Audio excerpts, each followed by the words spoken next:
The first time I learned about biological sex was a ninth grade science class. And my early takeaway was that it comes down to genetics. Either you have XX chromosomes and you're biologically female, or XY chromosomes and you're biologically male. And while that first science lesson made sense in theory, as soon as I stepped out of the classroom, reality painted a different picture. I heard about Olympic athletes whose sex was being questioned because of their hormone levels. And even the fine print of the textbook from that same biology class stated that there are folks who are born with XX chromosomes that may have a penis or XY that may have a vagina. So while science often boils sex down to a binary, our real lived bodies and experiences counter that narrative. This is Embodied, our show about sex, relationships, and your health. I'm Anita Rao. Up to 2% of the population is intersex, folks with combinations of sex traits that fall outside the binary. And while their bodies are often talked about in the realms of medicine and sports, more and more intersex folks are starting to share their experiences on their own terms. My name is Hillel. And for me, what being intersex kind of means is sort of diverging from the sex binary of male or female, whether it's gonadally, chromosomally, hormonally, or as in genitalia. It also involves having to go through many obstacles pretty often, along with people just being ignorant about how your body works and generally a lack of information and resources that are geared towards you.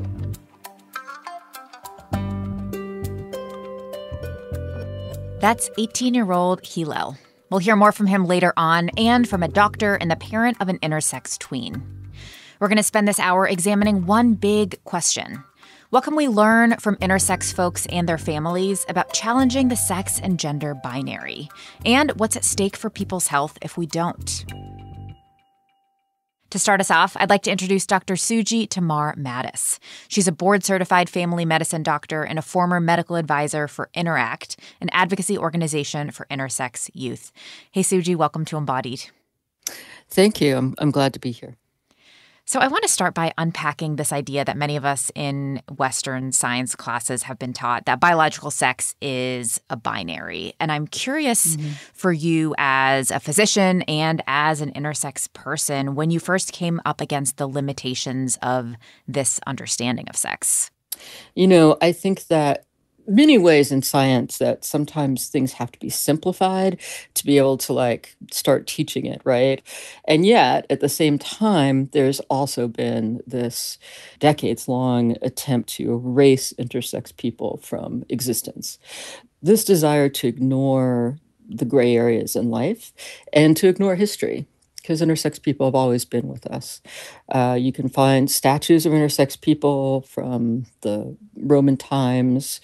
We know that in very early writings in Judaism, there's mention of intersex people and where intersex people can pray. Do they pray with the women? Do they pray with the men? Or how do they inherit?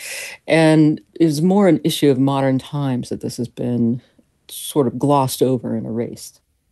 I love that you take us back to a deeper history and point out that this idea of a binary is very Western, has really come from this medicalization of bodies.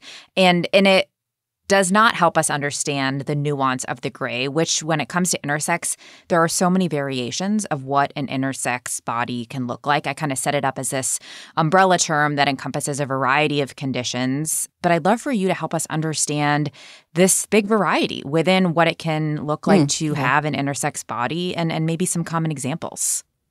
So when you're looking at fetal development, there's a lot of things that happen in the development of the reproductive tract and of the external genitalia and the internal reproductive organs. And for the majority of time, there's all these different things go a certain way that give you the typical looking male and female genitalia. But of course, there's genetic differences that can cause different routes of of development of the genitalia, where you could have somebody who has XY chromosomes and they develop testes. Testes develop in the abdominal cavity, and then later during the fetal development, they drop down into the scrotum. And you can have certain genetics that will prevent those cells from getting the testosterone signaling that allows them to start moving and migrating down into the scrotum. And you end up with a baby that has internal testes and externally can look very, very typically female. It's called androgen insensitivity. You can also have a very typical looking male fetus that's born that does have XX chromosomes.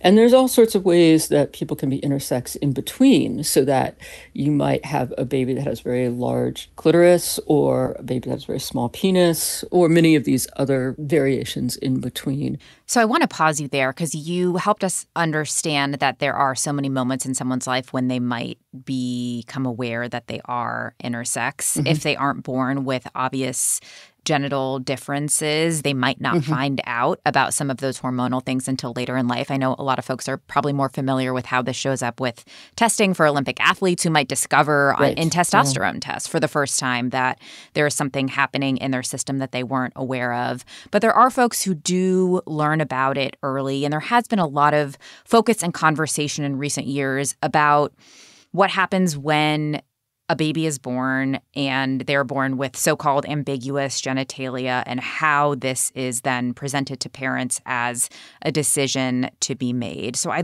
know that you've done a lot of research on these surgeries. You have really documented how intersex adults who have gotten surgeries feel about them. Could you help us understand how these surgeries are currently operating in our health system and what the medical rationale has been for them? So, let me just start with saying that it's not recent. I started working with Cheryl Chase, who started the Intersex Society of North America in 1994. I started working with her in 1995. And we were incredibly naive at that point in time, because we had all these people who had such bad outcomes from these surgeries. And all we thought we needed to do at that point was to let surgeons know, hey, the outcomes aren't good. We need to stop doing this.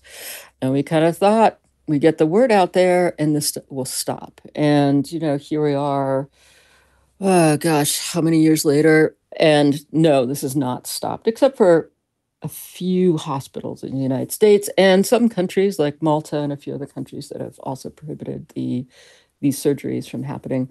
No, the rationales are not based on science. They're based on fear. This is all based on John Money's John Joan case that happened back in the 60s, where they had twin boys that were born. One of them had a really bad circumcision accident. And John Money got a hold of these kids and is like, here's how we can figure out if gender is nature or nurture. And to do that, we're going to turn this boy into a girl, and then we'll see. And so he started publishing all these papers that showed how great this female identity took with this kid, and everything was great. And so he just said, gender is by nurture, it's not nature. And then he turned to intersex children and said, oh, so we can fix these mutated-looking children or these odd-looking children, and we can fix them and it will be fine.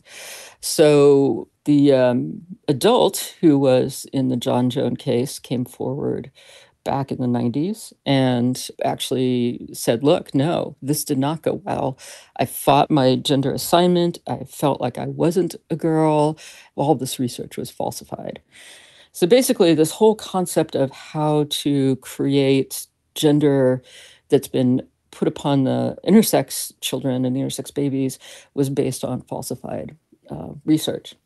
So you mentioned this idea of fear and a fear-based approach, and I would be curious to know how you would advise parents who are maybe in that moment where they're hearing the fear-based message potentially from a physician that says, look, the risk is that if your kid doesn't get this surgery, they may grow up and they may not look the way that a girl is supposed to look, or they may not be able to have a certain kind of sexual relationship. And it's based on a fear of a potential future, assuming that the kid identifies with a certain gender. There's a lot of assumptions, but they're in that moment when a parent is, dealing with a newborn baby and there's so much new information, like it can be a lot to take in. We're going to hear Eric's perspective a little later, but from your perspective as a physician who's looked at this on a much bigger scale, I guess, like what is the message there, the reframe there of thinking about the surgical decision and how it affects an intersex person's lifespan? Parents are given this hard sell that there's no other option. You have to do this. And that if you don't do this, your child becomes suicidal and we can just do this little fix and it'll be fine. But here's the truth. If people won't have surgery when they're adults or even like older children and they can actually make these decisions, that is totally a great plan. I think that's what we should be doing. Because then at that age, especially once you hit adulthood, it's so much easier to visualize the nerve bundles and be able to preserve function. And you're also working for something this person wants. Maybe they're going to keep them just the way they are. But if they want to have something different, then they have options. If you do surgery at such a young age, you are removing tissue. You will actually take those options away from children as they get older. Raising a child with a gender that might be wrong is not as hard to fix as trying to change your genitals to something you want after you've lost them. As Suji said, the story of medically unnecessary surgeries on intersex children is long, complicated, and honestly pretty messed up. I didn't know much about it until a few weeks ago when I started researching for this episode. I watched the 2023 documentary Every Body, which tells the story of 3 intersex people and their journeys to adulthood. What became quickly clear to me in that film is that this history is something that even some intersex folks are just learning about for the first time. As we've also touched on in the first part of this conversation, intersex bodies are highly varied, and getting appropriate and affirming medical care doesn't stop at birth. We'll get into breaking the silence around intersex identity and providing support for intersex youth into their adulthood with Suji just after this break. This is Embodied. I'm Anita Rao. We're constantly getting signals about what it means to be masculine and feminine, and we explore that messaging a lot on Embodied. But in addition to how that conversation implicates gender, it's also relevant when it comes to sex. Intersex bodies, those with traits that don't fit into a binary definition of male and female, illuminate that sex also isn't just two things. The realization that your body doesn't align perfectly with the binary can happen to intersex folks at many stages of life. And when it happens later on, the discovery can shed light on things that once didn't make sense. Take this story from Sam about looking back on puberty. Hi, I'm Sam. I'm 26 and I have Klinefelter syndrome, which is when instead of having XY chromosomes or XX chromosomes, I have XXY chromosomes. And I learned about being intersex in college. I didn't really go through puberty very well. Like my voice was still really high and I would go to the gym and just nothing would happen and I would still just not build any muscle.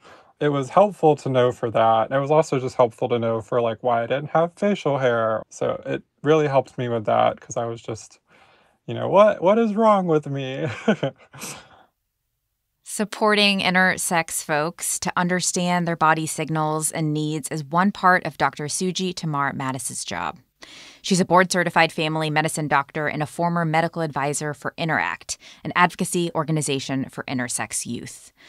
So we left off the conversation talking about supporting kids and parents in that very early stage of navigating having an intersex body in medicine. But as we touched on earlier, some intersex folks don't find out that they have an intersex variety until puberty. So I would love to hear a little bit about your experience working with teens to understand and advocate for their bodies as they're exploring them in the puberty phase and maybe understanding what it means to be intersex for the first time. Yeah, I think it can be pretty shocking for a lot of teens to realize that they may be different from their peers, but also at the same time, once teens have been able to meet other intersex youth, they really tend to realize that the path that they're walking is also really beautiful and awesome. I think the big key to really raising intersex children, whether they are born with apparent intersex differences or if they find out the intersex differences in puberty, is really to get them to the support groups and get them into places where they can meet other kids that have intersex conditions. This is where you really see this community bloom and begin to produce really strong, really happy children and young adults. For a long time, there has been a lot of secrecy encouraged in medical circles and social work circles around the experience of being intersex. And there are a lot of, obviously, mental health implications for that kind of secrecy. Mm-hmm. I'm curious how you see that showing up in some of the intersex teens that you have interacted with.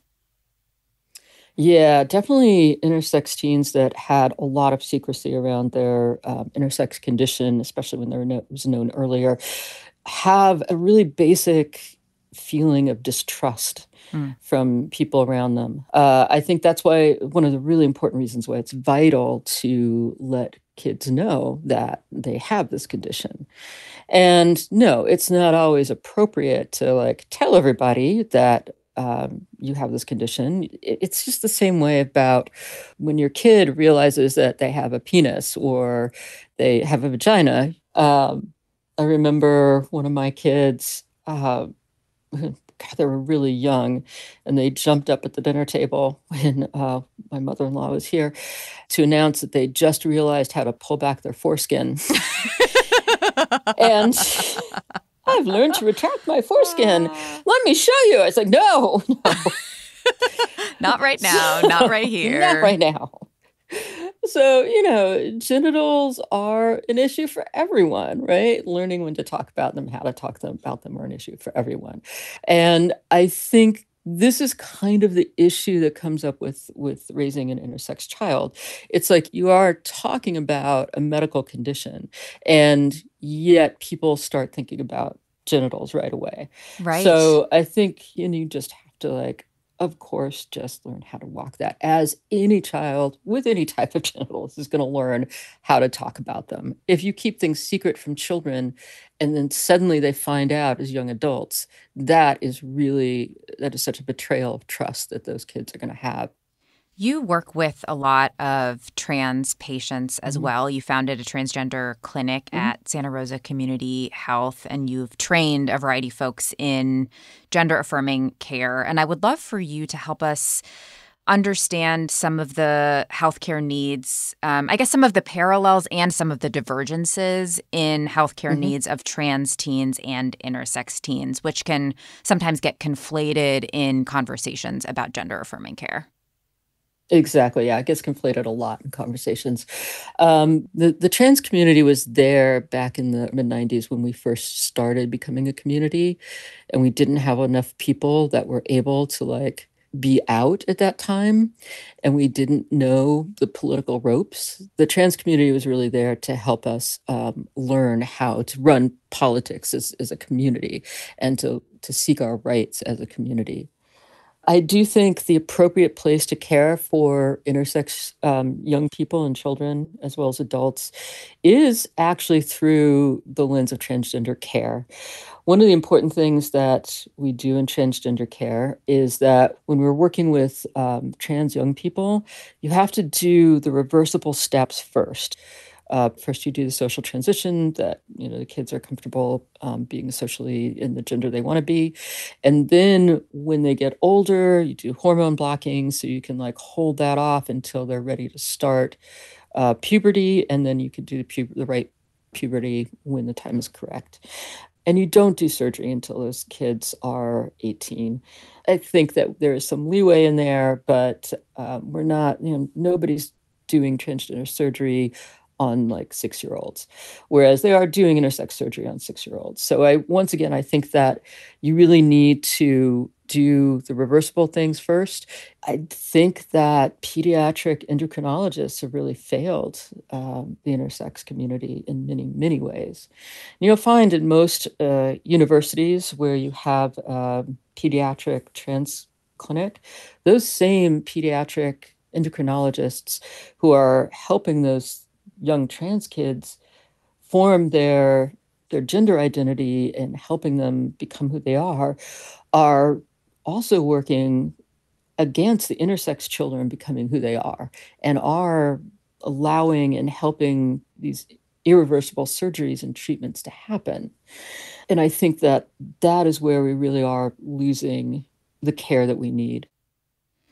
I would love for you to close on any ways in which you're seeing young folks in the intersex advocacy space encouraging a new frontier, if at all, for what it looks like to live outside of and beyond this binary. Anything that they have kind of taught you?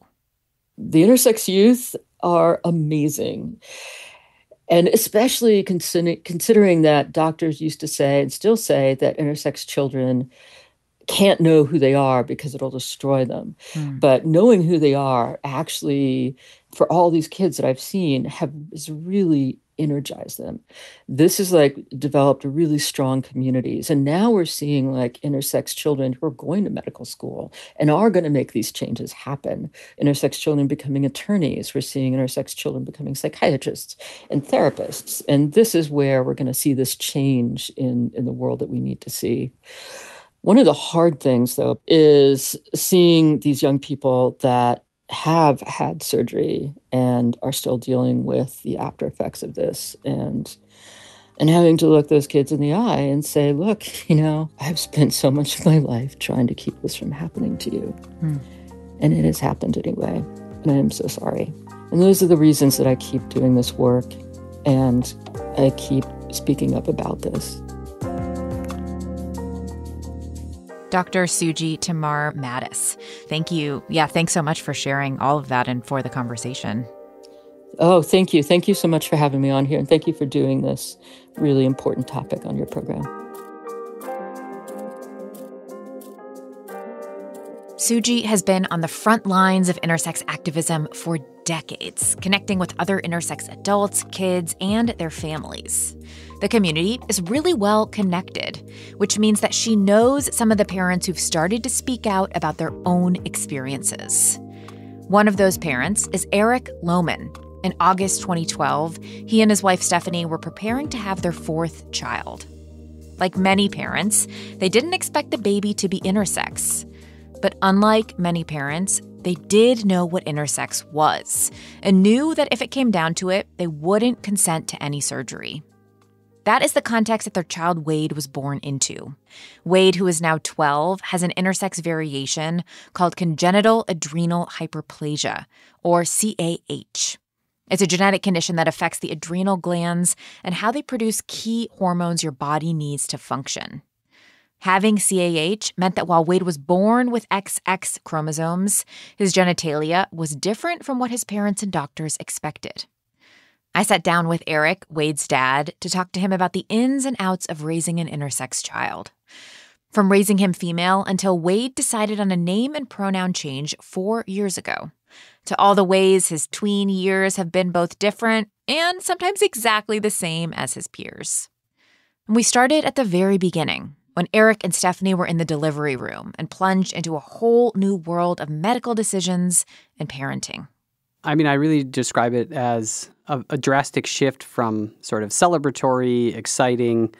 Wade is our fourth child, so, we'd been through it before and we kind of knew what to expect. And then it shifted to very scary pretty quickly and very suddenly. The medical staff were clearly very anxious and nervous.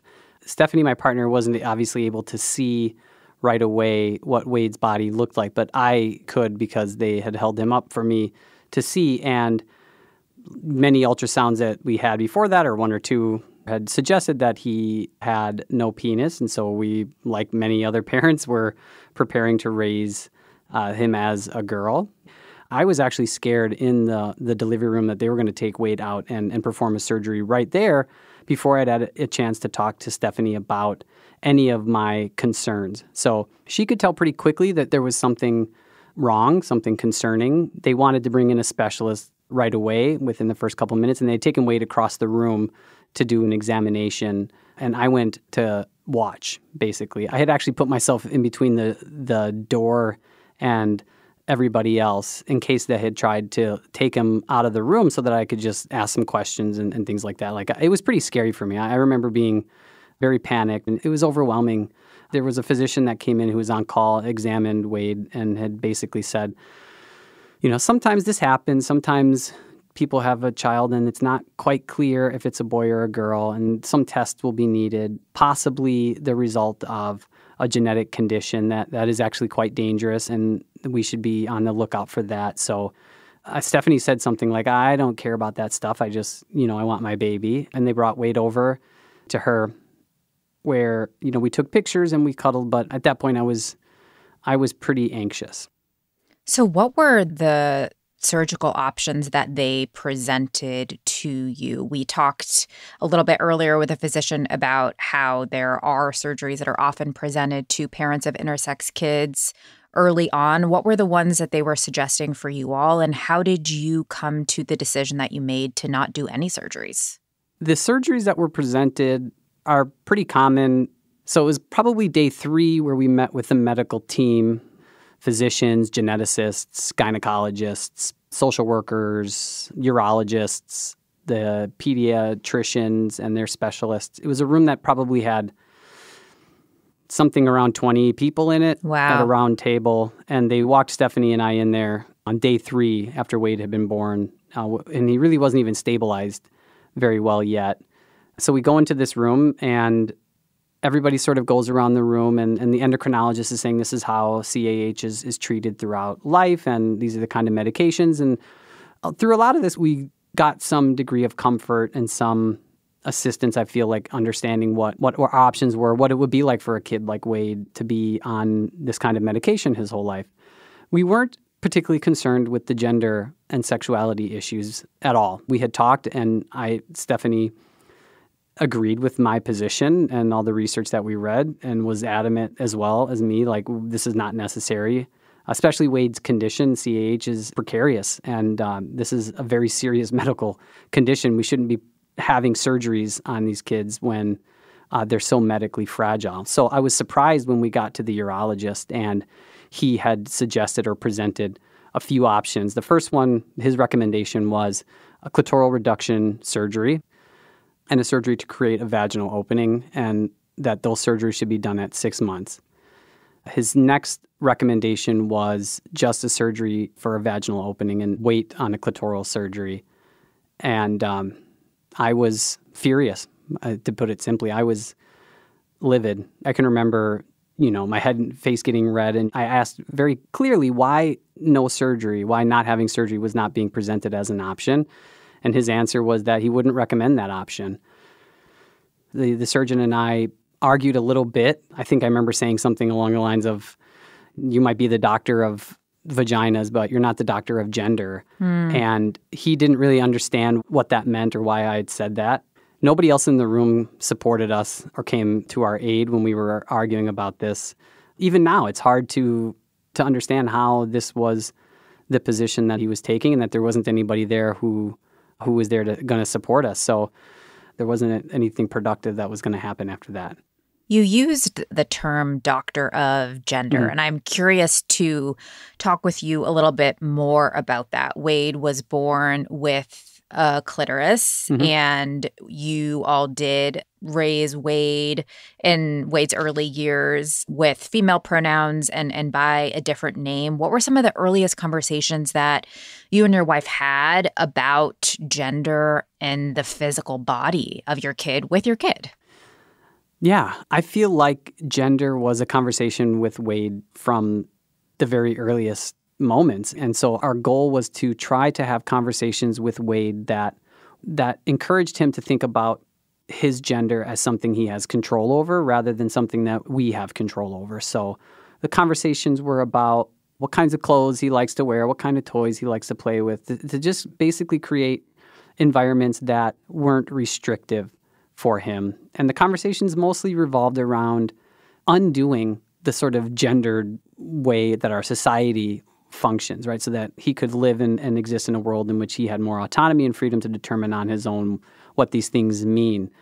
And that's a learning process for everybody, right? That's not just for an intersex kid. That means everyone around him has to also learn how their own language is impacting other people, how their own values about gender and sexuality are impacting Wade, whether or not how we split up domestic labor in our house is fair or whether or not it's falling along these gendered lines. It just seemed to impact everything, everybody that we talked to. And it really happened in kind of small ways, right? It wasn't like it took up this huge amount of time or energy. It was more like we were all sort of a work in progress because making the world hospitable to an intersex kid requires a lot of work, right? It requires everybody to be on the same page. So a lot of the conversations were ongoing. Like when he's very small, we couldn't really have complex conversations about gender and sexuality, but we could talk about bodies, right? Because he knew his body was different than mine and he knew it was different than his mother's body. It was like age-appropriate conversations that would help him understand the sort of larger message we were working towards, like diversity of bodies, diversity of thought, diversity of experiences, so that, we just really didn't want him to feel like he was abnormal, right? That we all exist on a kind of spectrum of difference, and his body is different than everybody else's, but everybody's body is different from everybody else's. So as he aged, we started to get more into conversations around like, okay, well, what does gender look like, right? What does it actually mean? How does it feel for us? There was a ricochet effect where we were having the conversation with his older brother, Silas, who is cisgendered and straight. And so those conversations were like helping him understand why bodies are different and how to treat people in a way that assumes that you don't know a lot about their identity or their experiences. And so like how to listen to them and hear them on those positions. So, I mean, it's a hard question to answer because it seems like it impacted everything. Talking to Eric gives me so much hope about the future of parenting. And we're going to keep digging into his approach of letting his kid take the lead when it comes to gender. We'll continue that conversation in just a second, so please stay with us.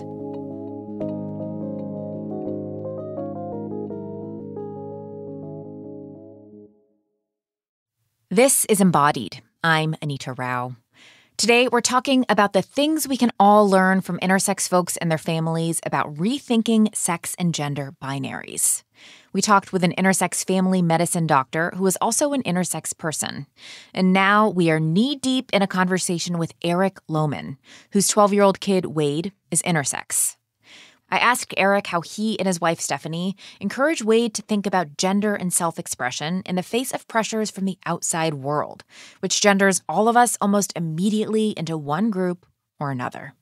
One of the ways that we did that was by having kind of a semi-regular check-in, and these were sporadic. These were not planned, but, we would, be walking the dog with Wade, and I would say something like, how are you feeling about your gender? Are you still comfortable using feminine pronouns? Do you still like your name? Do you want something different, right? Do you want short hair or long hair? Like letting him know that these kinds of changes they're not going to bother me, right? They're not going to impact us if he comes out and says like, you know what, I want to grow my hair long.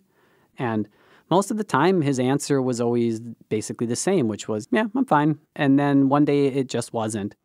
And I can remember really clearly when it happened. We were in Florida and we were going to the beach with some family, and there was only 2 life jackets left to go swimming, and one of them was black and red, and one of them was pink.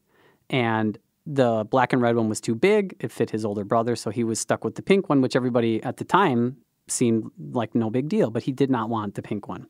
And I could tell the reason that he wanted the red and black one was because he did not want to be associated with the pink one. So I had talked to Stephanie about it, and she was like, okay, that seems possible. Let's stop and get a new one for him, a different color on the way to the beach. And then, everything was good and he was happy. And then we started conversations amongst ourselves like, okay, maybe this is a change that is on the horizon. It was right around the beginning of COVID where he came out of his room suddenly and said, I want to go by Nigel, was the name he had said. And he was clearly nervous, but also kind of excited. And we were excited. And then we started conversations about what the name would mean and why he wants to pick a new name and whether or not he wants to change pronouns. He really initiated that conversation. And then it became kind of a social, at least a familiarly social affair where we, were talking to some of his, his brother and sister, talking to his aunts and stuff like that about these changes. And he felt really supported and comfortable in that choice. People were supplying names for him to consider. And so he was talking about, in fact, the name Wade that he picked is because my sister-in-law suggested that he go by Deadpool. Like he was a fan of Deadpool. And so he actually picked Wade because of Deadpool. So that's great. Really, I guess the answer to the question is that the conversation was driven by him mostly. When he felt that there was a need that he had or a desire that he had, I just wanted him to feel comfortable talking to us about it. And so far, that's been the case. I want to just make a note here that there are plenty of kids who would be born with CAH that would decide to continue to identify as a girl as they grow up. There is not obviously any kind of direct relationship between being born intersex and changing your relationship with your gender identity. But I wonder for you all, how meeting other intersex folks helped you have a more nuanced conversation about the relationship between gender identity and the physical body and kind of begin to separate those two things.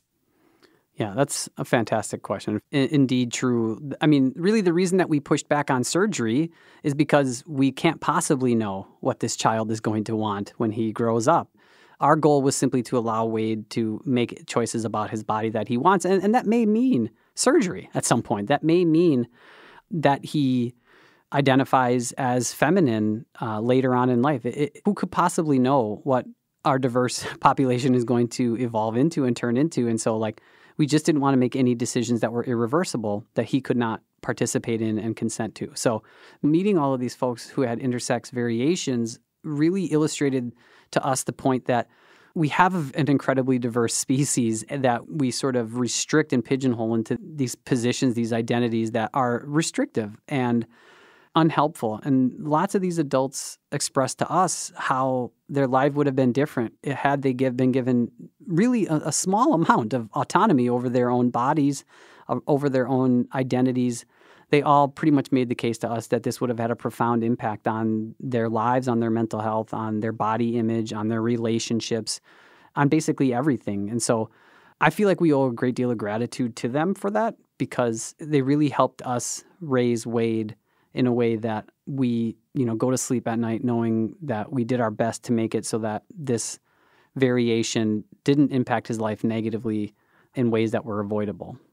I want to talk about puberty. It is a time when intersex people may experience different changes in their bodies than their peers. It's a time when some intersex folks first become aware of their intersex variation. What have been some of the distinct challenges of Wade's experience navigating puberty as an intersex person?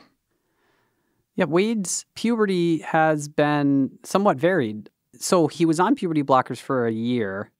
A choice that was his. He had started to develop a bit. Precocious puberty is also something that's relatively common with kids with CAH. Once we had started to notice that there were perhaps some signs of puberty, we started talking to him about it and mentioned listen, we know you identify as a boy and that's fine with us, but you also have a uterus.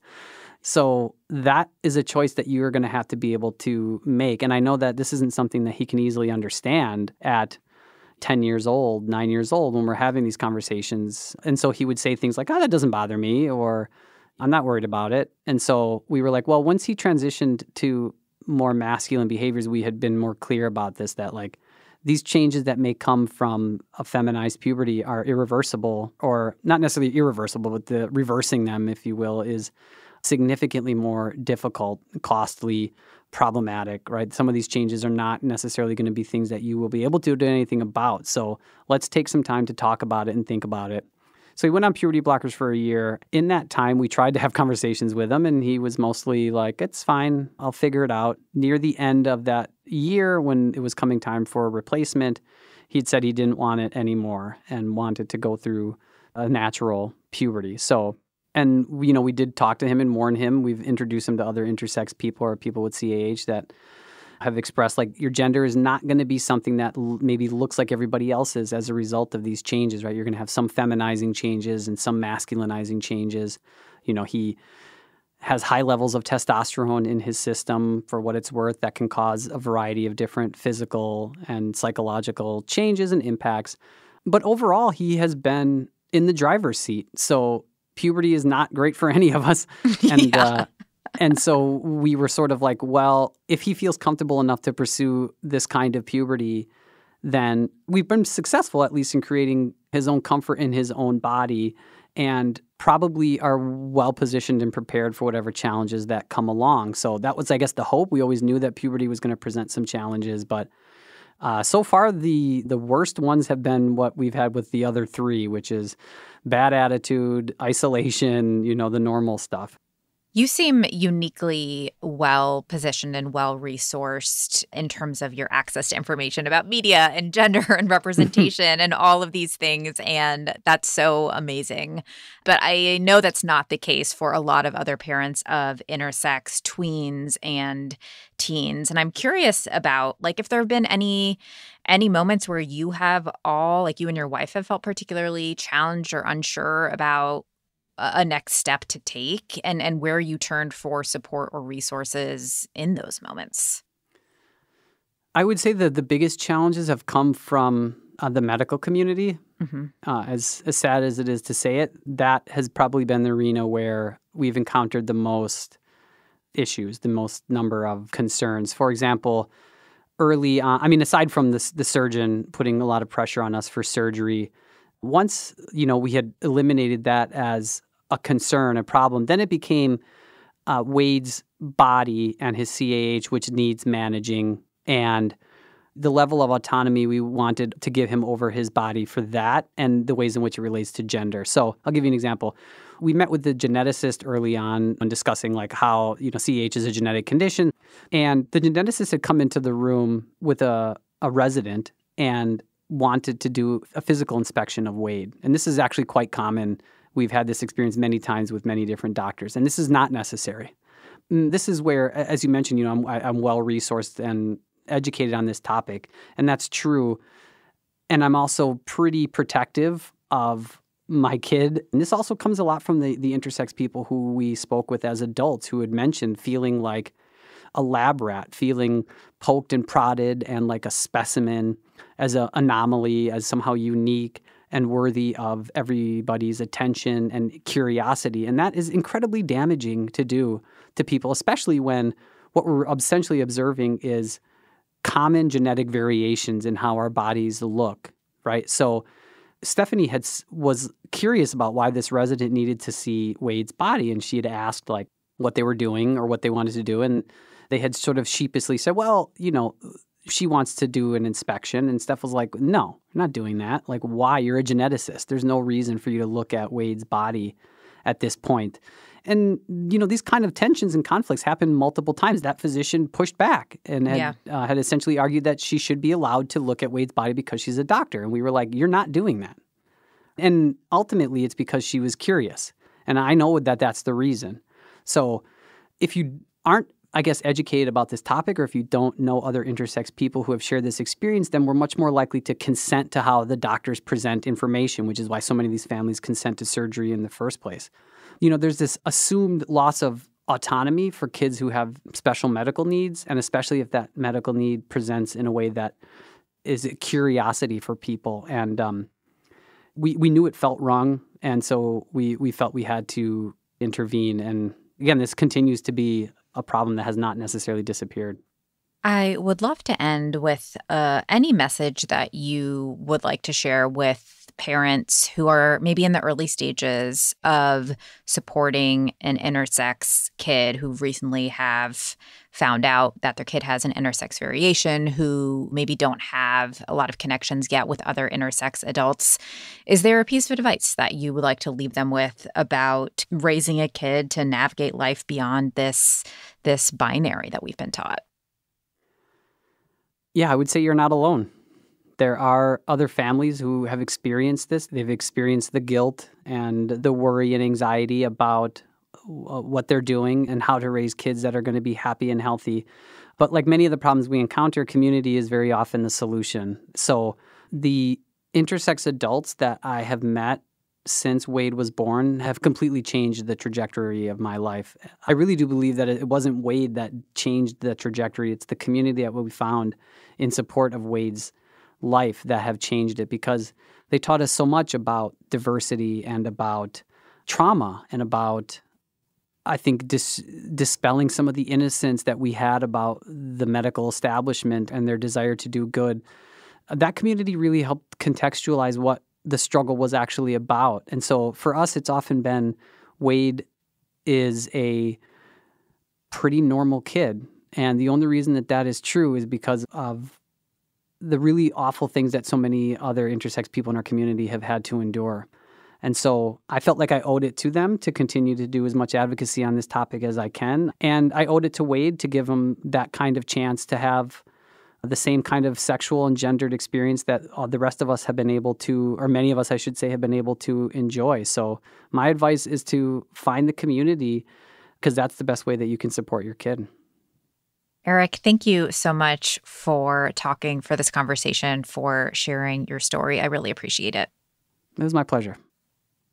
We've heard a lot from Eric and Suji about allowing kids to learn their bodies on their own terms and choose who they want to be as they grow up. I'd like to end this episode with thoughts from young intersex people themselves, particularly from the two folks who you met briefly earlier in this conversation, 18-year-old Hillel and 26-year-old Sam. Here are some of their thoughts about gender identity and how they'd like to see things shift in the medical treatment of intersex folks.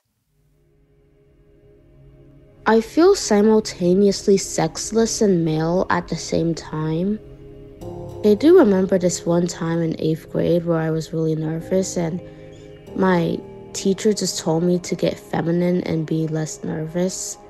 But I never really managed to do that. So it felt like I was kind of failing at womanhood, even though I still felt like a woman somewhat.